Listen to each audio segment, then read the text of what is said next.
See, a boy is flying a kite with a string of length 100 meters.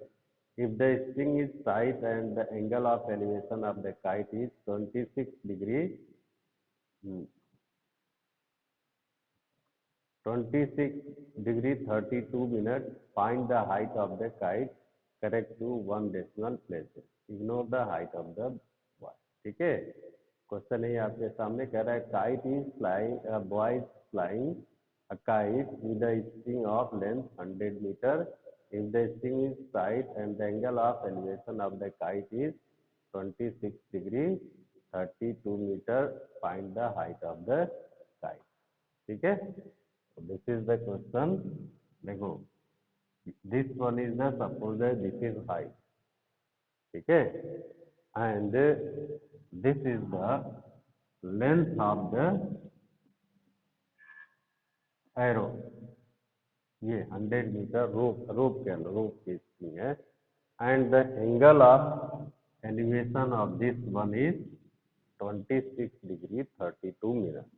26 degree 32 it is given.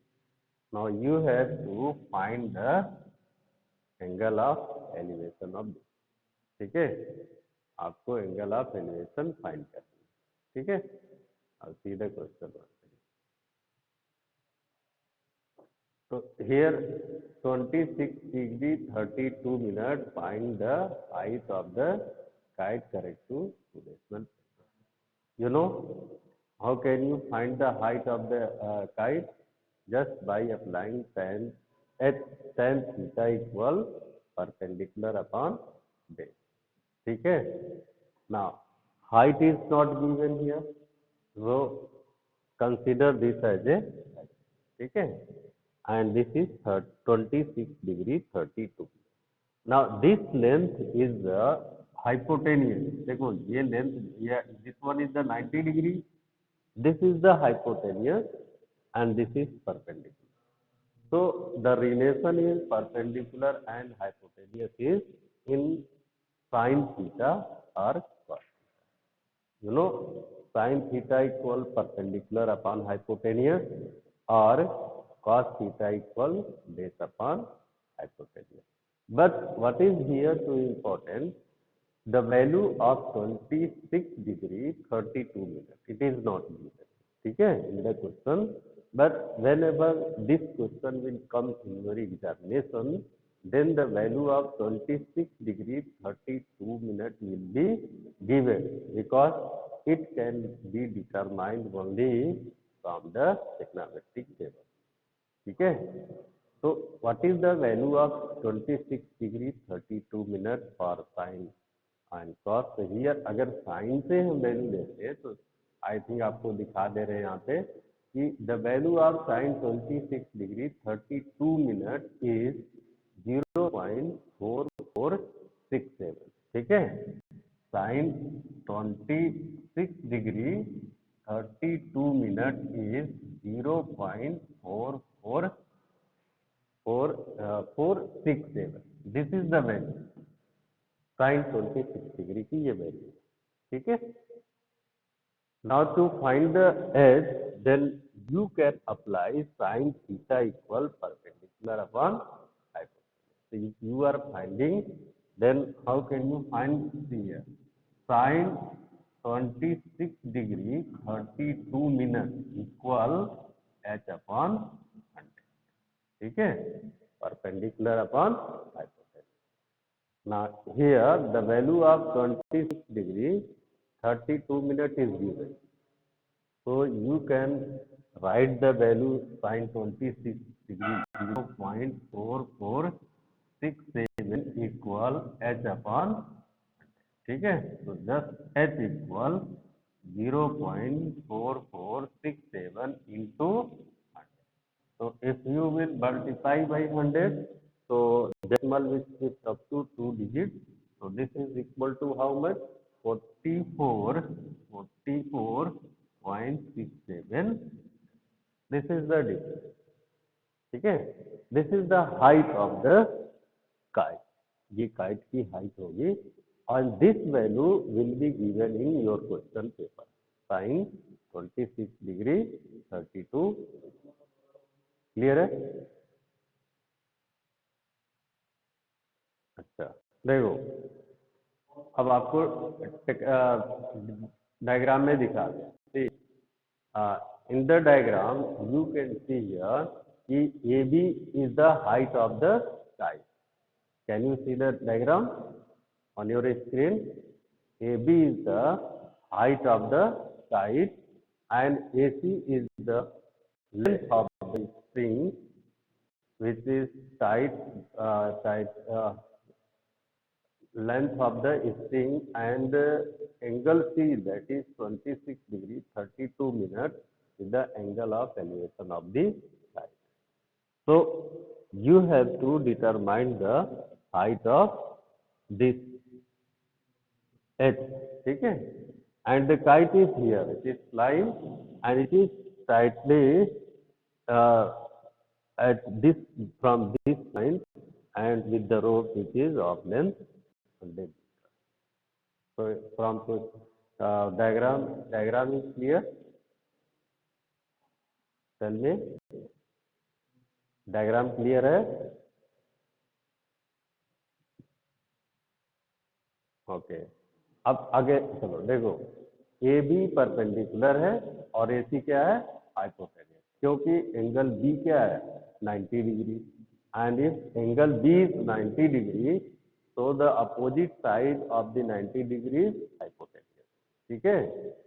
तो AC जो 100 metre का है वो hypotenuse हो गया, और जो AB X यहाँ पे कंसीडर किया है, I have written as a H, यहाँ पे हमने H कंसीडर किया हुआ है, तो आप X वहाँ देख सकते हो, तो दैट इज H जो कि परपेंडिकुलर है, क्योंकि एंगल C है और C के जस्ट एंगल के जस्ट अपोजिट साइड जो होता है वो perpendicular.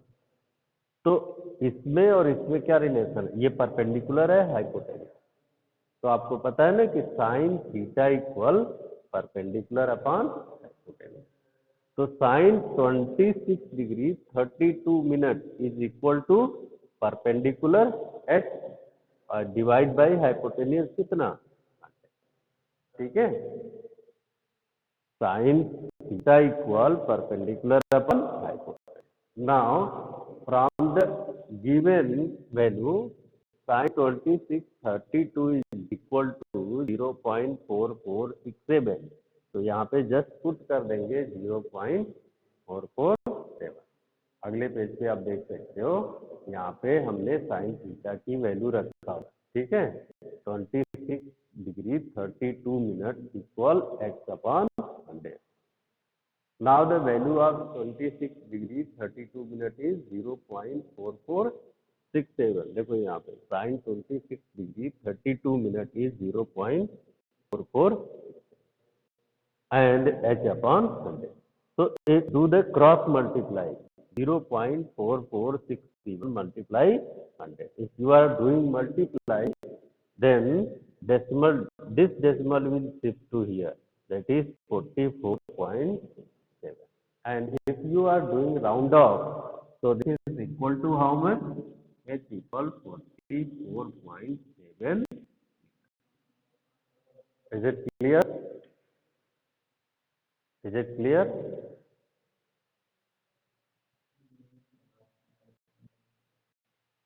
Tell me.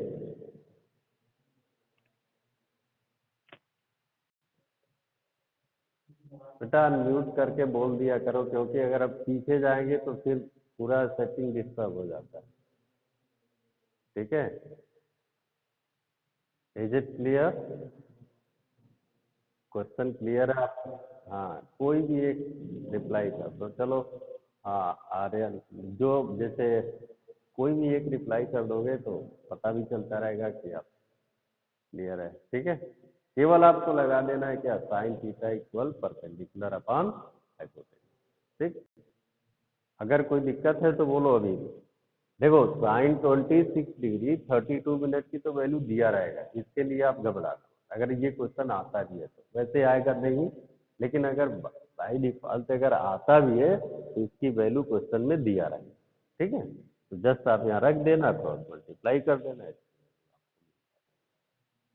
Next question पे मूव करें।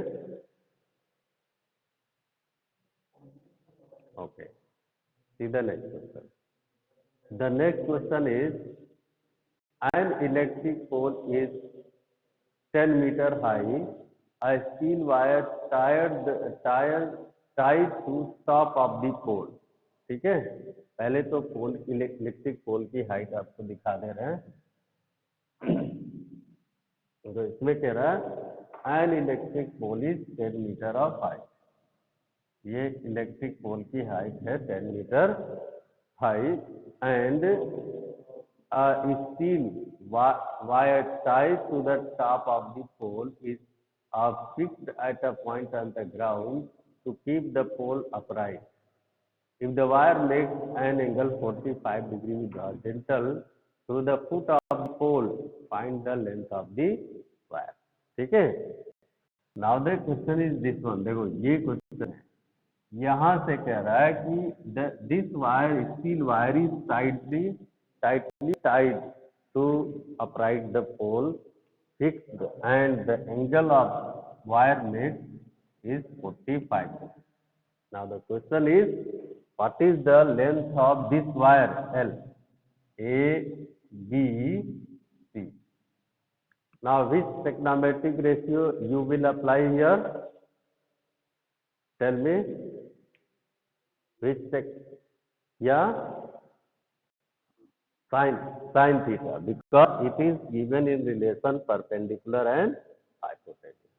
ठीक है, तो sin theta equal perpendicular upon hypotenuse.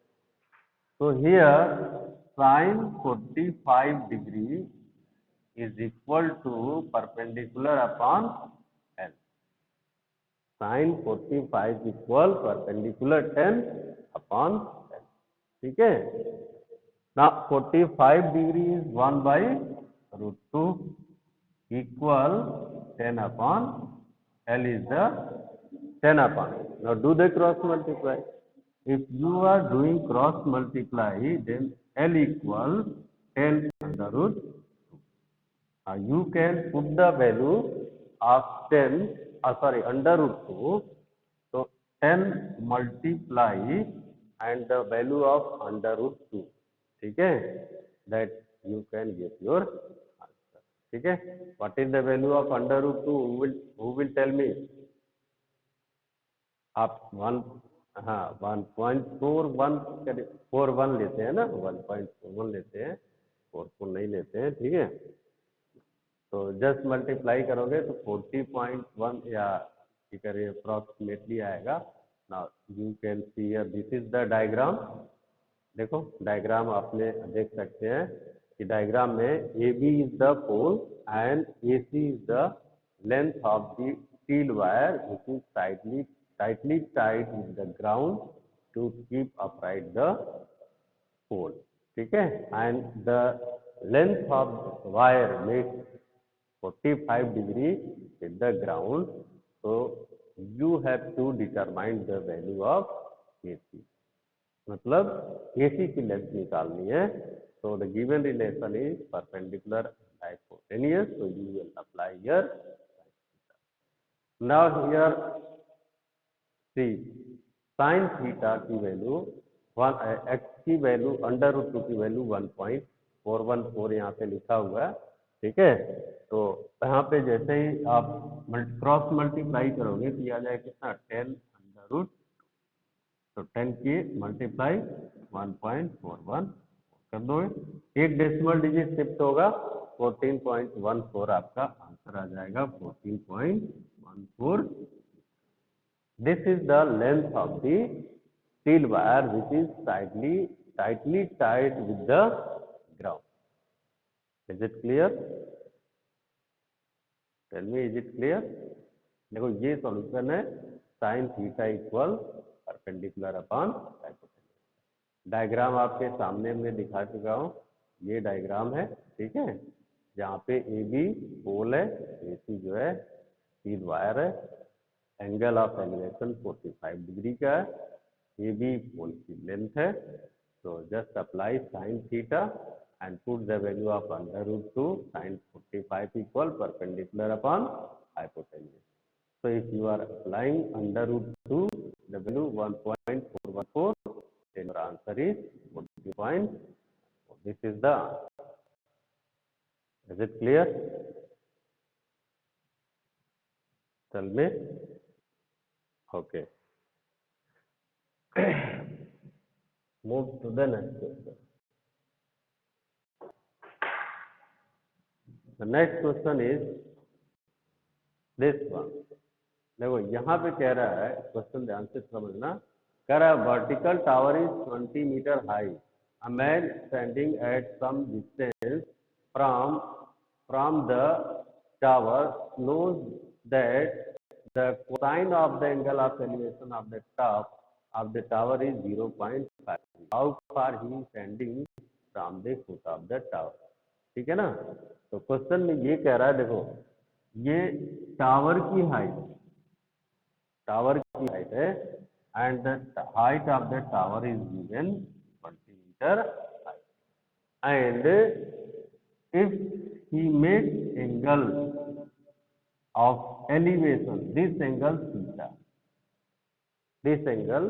theta, then the question is what the distance of that man is from the foot of the tower. It is to be determined. This is to be determined. X, इसको आपको determine करना. If you are going to determine, so how can you find? But the given is cosine of the angle of elevation is 0.3. मतलब देखो ये जो 0.3 है, ये theta की वैल्यू, ये cos थीटा की वैल्यू आपको दिया हुआ है 0.5, ये वैल्यू दिया हुआ है. ठीक है, मतलब एंगल ऑफ एलिवेशन थीटा मान लो, थीटा का कोसाइन क्या हो जाएगा cos थीटा, और cos थीटा मतलब थीटा जो भी है, जो भी डिग्री में जो भी दिया हुआ है उसकी वैल्यू दे रखा है 0.53.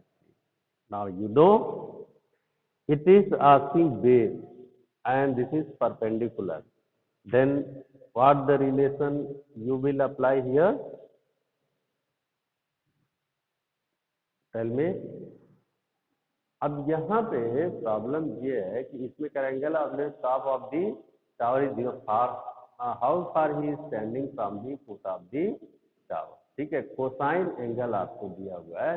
तो अगर आप यहाँ से देखोगे तो cos थीटा की वैल्यू अगर 0.53 है, तो ये देखो यहाँ से जो टेबल आपको मिलेगा ये भी क्वेश्चन में गिवन होगा. ये सब क्वेश्चन इसलिए हम आपको दिखा रहे हैं कि अगर ये ऐसे वाले क्वेश्चन आ जाएंगे तो आप घबराना मत, क्वेश्चन आपको वैल्यू आपको मिल जाएगी. ठीक है, तो अगर cos थीटा की वैल्यू 0.53 दे रखा है, थीटा जो है डेफिनेटली 58 डिग्री का है.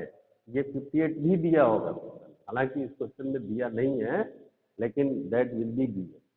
वहां दिया होगा कि अगर cos थीटा 0.53 है तो थीटा 58 होगा और tan 58 की वैल्यू 1.6003 होगा.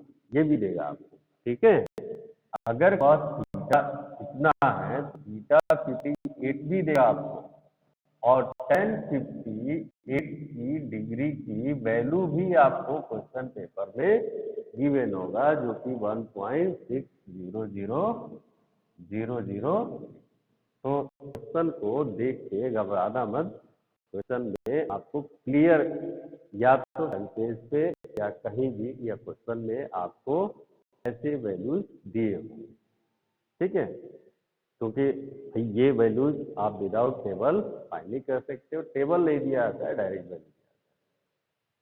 तो if this is 58 degree, so definitely these two values will be given in the question. ठीक है, तो just apply what? Tan theta. अगर if you are applying tan theta, then tan 58. ठीक है, तो tan 58 is equal to 20 upon कितना, बस simple है, 20 upon. Now you will see here if you are doing cross multiply, so 1058, the value is 1.6003 equal 20 upon, now x is how much? 20 upon 1.600. So just do the divide, and for divide, what will you do here? x is equal to 20 और 40 इसके आगे लगा दो, ठीक है, divide by 1600. Now divide. If you will divide, then we'll get 12.5 meter. This is the answer. ठीक है, तो क्वेश्चन को देख के आपको घबराना नहीं है. क्वेश्चन में 68, 38, 32, 28, 26, 20 मिनट, 22, मतलब मिनट डिग्री की अगर वैल्यू दे रखे हैं तो उसके आंसर क्वेश्चन पेपर में एंगल ही मिलेगा.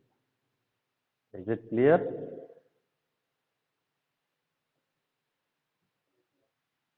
Okay, so this was the question number 9. Now see the next question. This is the question. कह रहा है कि the upper part of, ये देखो मोस्ट इंपॉर्टेंट क्वेश्चन है, ये बोर्ड का मतलब फेवरेट क्वेश्चन है, समझो ये बोर्ड का फेवरेट क्वेश्चन है, और ये आता ही आता है 100%. अगर कहीं ऐसा ही कोई सवाल होगा जिसने इसकी किया होगा, नहीं तो कभी न कभी किसी न किसी जगह पे कहीं ये क्वेश्चन डाल देता है. ठीक है, तो इस क्वेश्चन को तो एकदम 100% मान के चलना है. ये क्वेश्चन कहीं कहीं आपको दे ही देगा. लेकिन यहाँ पे फिर देखो, इस क्वेश्चन को हमने इसलिए उठाया है कि यहाँ 38 डिग्री 30 मिनट की वैल्यू दे रखा है, तो हो सकता है कि अगर दे, वैसे इस क्वेश्चन को देता है तो यहाँ सिंपल वैल्यू देता है थीटा, 40 डिग्री, 45, 45, 30, यही सब देता है. ठीक है, पर अगर ये एंगल में आ जाता है डिग्री और मिनट में, तो फिर वही बात कि आपको ये वैल्यू ठीक है. और इसीलिए मैं इस क्वेश्चन को टेकअप किया हुआ है, ताकि आप ऐसे क्वेश्चन आए तो फिर आप ये मत घबराना कि टेबल का वैल्यू कैसे, इसकी एंगल की वैल्यू कैसे रखें. उस क्वेश्चन को ध्यान से पढ़ोगे तो आप क्वेश्चन में आपको मिल जाएगा. कह रहा है the upper part of a tree broken by the wind pass the ground without being touched. The top of the broken part touches the ground eight an angle of 38 degree 30 minute. देखो ये suppose that ये ई है, ठीक है ना, और यहाँ से ब्रेक हुआ है. ब्रेक होने के बाद ये इसका अपर पार्ट है जो ग्राउंड को टच किया हो. ठीक, तो जब ग्राउंड को टच किया हो, कह रहा है ये इस एंगल की वैल्यू, जो एंगल बना रहा है टूटने के बाद, देखो यहाँ से तो ये ब्रेक किया हुआ है. ठीक है, ब्रेक करने के बाद इसका लास्ट अपर पोर्शन ग्राउंड को टच किया हुआ है, जिसकी एंगल आपको दे रहा है 38 डिग्री एंड 30. इस थीटा की वैल्यू है ये थीटा की वैल्यू है 38 degree 30 at a point 6 metre from the foot of the tree. मतलब अगर ये ट्री यहाँ पे ये ट्री का फुट है, तो यहाँ से यहाँ तक का डिस्टेंस. तो कह रहा है क्वेश्चन में what is the height at which the tree is broken and original height of the tree up to 2 decimal place. देखो पहले तो पूछा हुआ है कि ये जहां से टूटा है इसकी हाइट बताओ. तो इसकी हाइट मान लो आप h है, ठीक, जहां से ब्रेक डाउन हुआ है. और दूसरा पार्ट ये टूट करके जो अर्थ से अटैच कर रहा है, उसका अगला ब्रेक लास्ट पोर्शन है, अपर पोर्शन जो टच कर रहा है ग्राउंड को, यहाँ से इस पोर्शन को सपोज दैट दिस इज. ठीक है, तो first answer if you will find it then you can get the answer first. But if you are going to find the height, original height of the tree, then you will add what? H plus N. दोनों add करोगे ना, क्योंकि अब ये तो इतना part tree का है, और ये एल भी तो इसी का पार्ट है जो टूट करके गिरा हुआ है। तो अगर इसको सीधा खड़ा करोगे तो ये पोर्शन आपका क्या आएगा, एल आएगा, ये एल है, ठीक है। तो टोटल आपको एच प्लस एल दिखेगा, ठीक। तो पहले एक बार एच फाइंड करेंगे और एक बार एच फाइंड करेंगे। एंगल में आपको एंगल दिया हुआ है और बेस दिया हुआ है। तो अगर tan थीटा निकालोगे, tan थीटा लगाते हैं तो एच आ जाएगा, साइन और cos थीटा लगाते हैं तो एल आ जाएगा, सिंपल है, ठीक है। अब इन दोनों की वैल्यू कितना होता है, कैसे हो, कितना कितना होता है, ये आपको यहाँ से देखने को मिल जाए, ठीक है। इस क्वेश्चन को हम क्वेश्चन आपके सामने, ये क्वेश्चन, ये डायग्राम है, आप देख सकते हैं 38 डिग्री 30 मिनट का जो एंगल आप एलिवेशन दे रखा है। E R is the portion of the height of the tree from the P is the point where the tree is broken down and Q is the point where the upper portion of the tree touch the ground. And T, this is the broken part of the tree. So T to RT is the total length of the tree, and X and Y if you will add. Okay. So next part में आप आ जाओ tan 38 degree.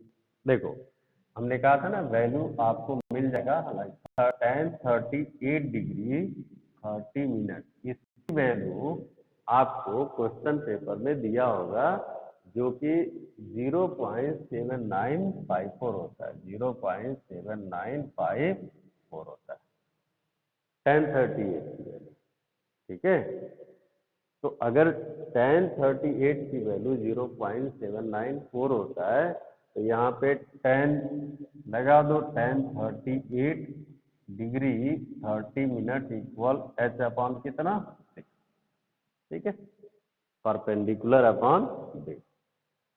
Now that tan 0 इसकी value है 0.7954 multiply by 6 equal H, और जैसे ही H का multiply करेंगे आपकी वैल्यू कितना मिल जाएगा, 4.7724।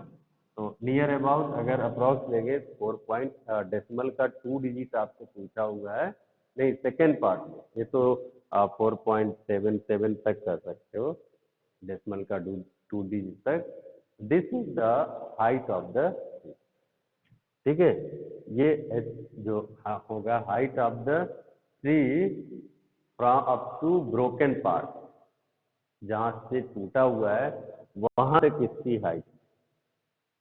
अब अगला वैल्यू एल आपको फाइंड करना है, जो कि साइन से फाइंड करेंगे। You know sign theta equal perpendicular upon, ठीक है। तो परपेंडिकुलर अपॉन हाइपोटेनियस में देखो साइन थीटा की वैल्यू आपको यहाँ पे मिल जाएगी, साइन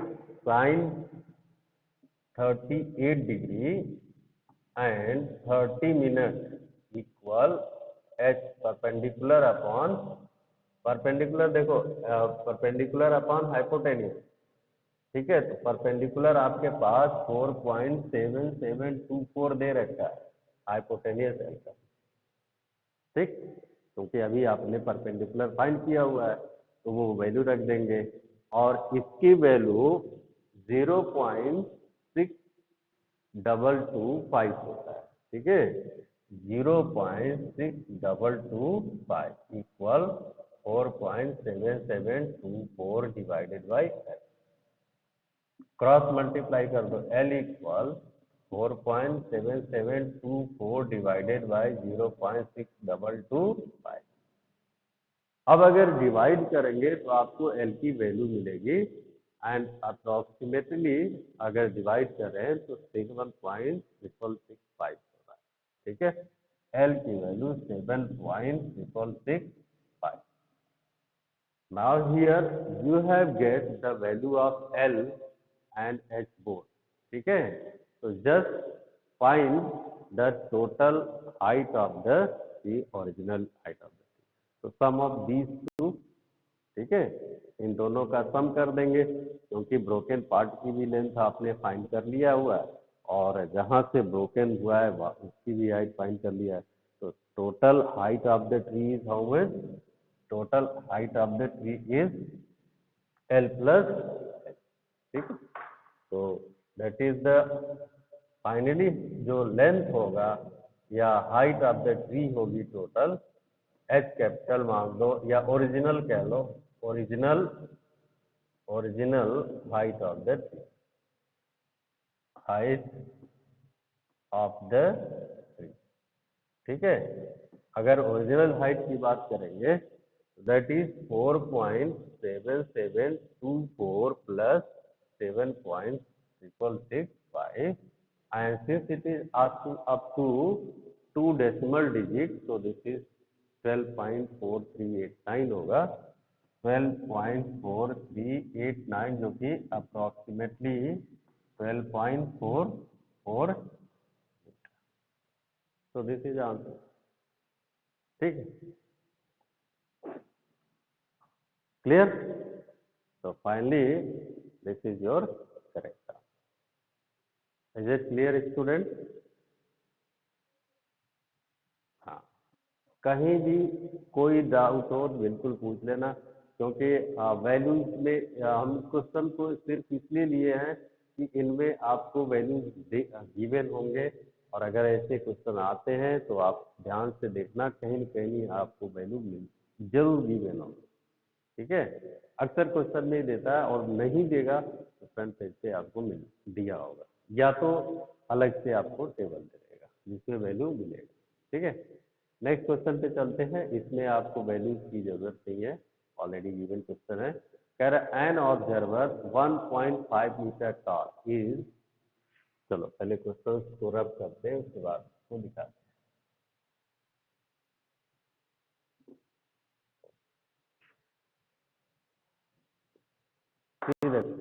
कह रहा an observer 1.5 metre tall is 20.5 metre away from a tower 22 metre height, ठीक है। 22 मीटर हाइट का एक टावर है, ये टावर है जो कि 22 मीटर हाइट का, ठीक है। एंड यहाँ से 20.5 मीटर डिस्टेंस, 25 मीटर 20.5 थोड़ा सा ये जो डिस्टेंस है 20.5 मीटर के डिस्टेंस पे observer is standing but the height of the observer is also how much? 1.5 metre. इसकी भी लेंथ दे रखा है, एक तरफ खड़ा है जिसका लेंथ दे रखा है 1.5 मीटर, ठीक है। कह रहे हैं द क्वेश्चन फिर कह रहा है कि determine the angle of elevation of the top of a tower from the eye of the observer. I hope कि you have seen the question clearly.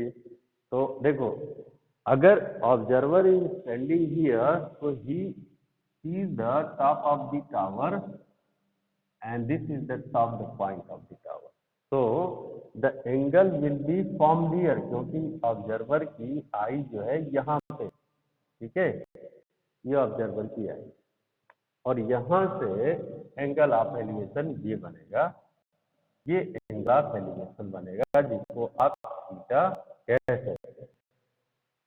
तो कह रहा है top of the tower determine the angle of elevation of the top of the tower from the eye of the observer, ठीक है। अब समझो, देखो अगर आप क्वेश्चन को ध्यान से देखोगे तो यहाँ से यहाँ तक का जो डिस्टेंस होगा वो सेम यही होगा 20.5 because these two are the parallel line, ये दोनों क्या है? पैरेलल लाइन है। If this one is 20.5 metre so definitely this is also how much? 20.5. This is also 20.5. 6 because these are the parallel and equal. Or next, if this is total 22, this is total 22, then this length can be determined by just subtracting 1.5 from 22, क्योंकि 22 से 1.5 subtract करेंगे ये length निकल जाएगी, यहाँ से यहाँ तक का 22, ठीक है, जबकि ये लेंथ कितना है 1.5 है, क्योंकि ये दो पैरेलल लाइन के बीच का distance.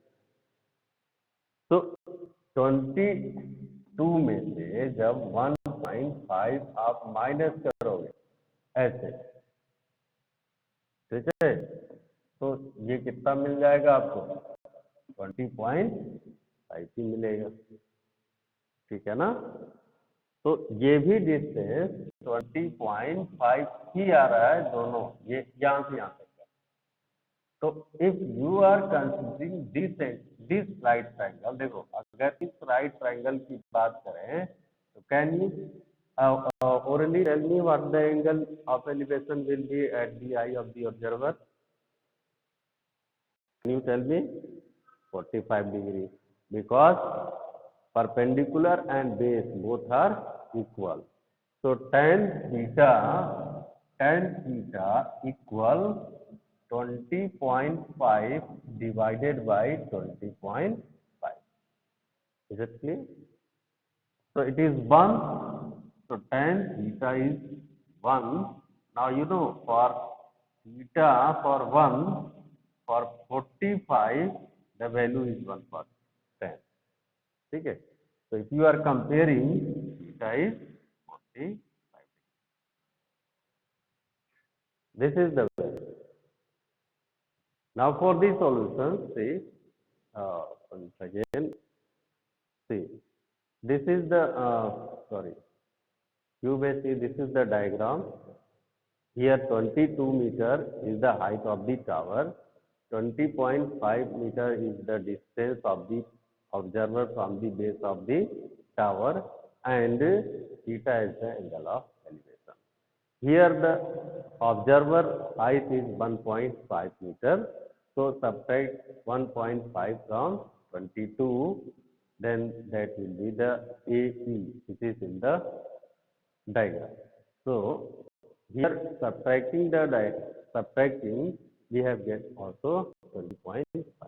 Now just apply tan theta equal AE upon CE, that is 1. देखो यहाँ से AE आपको दिखा दे रहे, AE कितना है, AE ये भी 20.1 आएगा, CE भी 20.5 होगा, AE भी 20.5 होगा। दोनों को अगर आप सम करोगे, डिवाइड करोगे तो वैल्यू 1 आएगा। तो आपको पता है कि tan 45 की वैल्यू कितना होता है 1, theta is 45 degree. Is it clear student? Tell me. Okay, तो आज के लिए बस इतना ही, क्योंकि टाइम ओवर हो चुका है, ठीक है। बाकी क्वेश्चंस आप ट्राई करेंगे, कल कुछ और क्वेश्चन करेंगे हाइट एंड डिस्टेंस पे, and I hope कि all the questions which I am giving to you daily, you are doing in your fair work. Okay? Thank you, students.